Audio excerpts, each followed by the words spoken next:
అన్నా ఈ పవన్ కళ్యాణ్ గారు చెప్పే మాటలు వింటుంటే నవ్వు ఆపుకోలేకపోతున్నా అంటూ తనదైన యాసలో మొదలు పెట్టాడు గోదావరి జిల్లాకు చెందిన ఓ యువకుడు. పవన్ కళ్యాణ్ తాజా రాజకీయ వ్యాఖ్యలపై తనదైన శైలిలో సెటర్లు వేస్తూ అతడు చేసిన వ్యాఖ్యలు ఇప్పుడు సోషల్ మీడియాలో వైరల్ అవుతున్నాయి.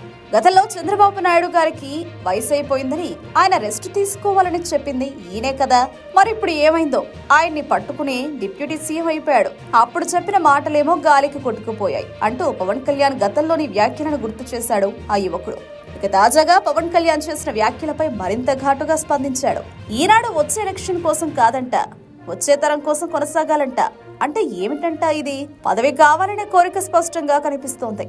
అప్పుడేమో వయసు అయిపోయిందని చెప్పడం, ఇప్పుడేమో తరాల గురించి మాట్లాడడం, ఏమి లాజిక్ ఇది అంటూ ప్రశ్నించాడు. పవన్ కళ్యాణ్ తరచూ తన పార్టీ నిలబడిందని, 40 ఏళ్ల చరిత్ర కలిగిన టీడీపీని తామే నిలబెట్టామని గొప్పలు చెప్పుకుంటున్నారని ఆ యువకుడు ఎద్దేవా చేశాడు. మొన్నేమో టీడీపీని మనమే నిలబెట్టామన్నారు, మరి ఈ రోజేమో మాకు సత్తా లేకనే చంద్రబాబు మద్దతిచ్చాం అంటున్నారు. అంటే ఏమిటన్నట్టు? ఒకసారి నిలబెట్టామంటారు, మరోసారి సత్తా లేదంటారు. ఆయన మాటలకి ఆయనకు క్లారిటీ ఉందో లేదో అర్థం కావడం లేదు అంటూ చమత్కరించాడు. నాలో సరైన సత్తా లేక ఓట్లు చీలిపోతాయని చంద్రబాబుకు మద్దతిచ్చాను. సత్తా లేనప్పుడు ప్రజలకు మేలు చేసే వాళ్లకు సపోర్ట్ చేయాలని చేశాను అని పవన్ కళ్యాణ్ స్వయంగా చెప్పడాన్ని ఆ యువకుడు మరింత సెటరికల్ గా వ్యాఖ్యానించాడు. సత్తా లేనప్పుడు సపోర్ట్ చేశారట, మరి అంతకు ముందు టీడీపీ నిలబెట్టామని చెప్పింది ఊరికేనా? సత్తా లేదని తెలిసినప్పుడు అంత పెద్ద మాట ఎందుకు చెప్పారో ఆయనే చెప్పాలి అంటూ తనదైన గోదావరి యాసలో పవన్ కళ్యాణ్ మాటలను తప్పుపట్టాడు.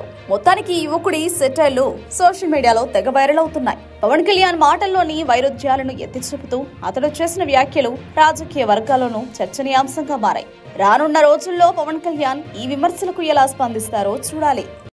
అందరూ నమస్కారం అండి. నేనండి జమ్మల మడుగు నుండి మీ జెండా కూలి జాలరెడ్డిని మాట్లాడుతున్నా అండి. ఇక మ్యాటర్ ఏంటంటే, మా పవర్ రేంజర్ అన్నకి సినీ ఇండస్ట్రీలో చెప్పుకోదగ్గర రికార్డ్స్ లేకపోయినా రాజకీయ ప్రస్థానంలో మాత్రం అడుగడుగు ఆస్కార్ పర్ఫార్మెన్స్ అండి బాబు.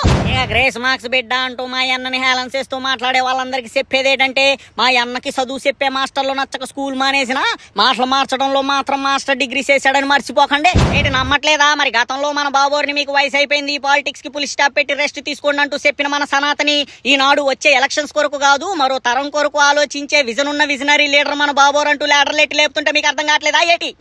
మొన్నటికి మొన్న మనం నిలబడ్డాం, మరో 40 ఏళ్ల చరిత్ర కలిగిన పార్టీని నిలబెట్టామంటూ ప్రగడబాలు బలికి ఈనాడు నాలో సత్తా లేక పొత్తుతో పోటీ చేసి పదవి బట్టా అంటూ మాట మార్చేశాడు కదా.